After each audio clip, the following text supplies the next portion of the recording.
Mga bro, napakalaking oportunidad para sa ating Philippine Marine Corps.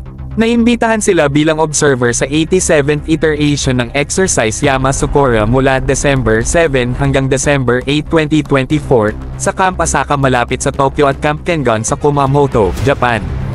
Grabe, ibang level na ito para sa ating mga tropa. Ang exercise Yama Socorro ay isang taunang bilateral training event na nilalahukan ng Japan Ground Self-Defense Force JGSDF, United States Army, at Australian Army.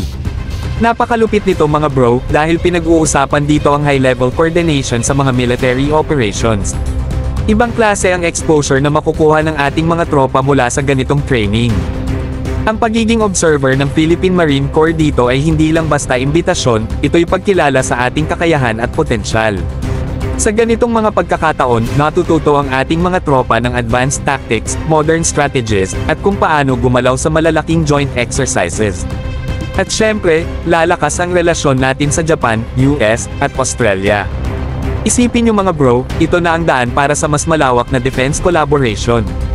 Ang pag-observe sa Yama Socorro ay pwedeng magbukas ng pintuan para sa future joint exercises o training exchanges.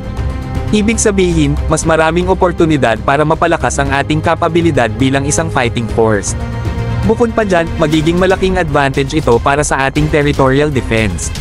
Habang lumalalim ang mga ganitong partnerships, mas nagiging handa ang ating tropa sa mga hamon sa rehiyon, lalo na sa South China Sea. Talagang ibang usapan na kapag may suporta mula sa malalakas na kaalyado. Saludo tayo sa ating Philippine Marine Corps sa pagkakataong ito na siguradong magdadala ng malaking benepisyo sa ating bansa.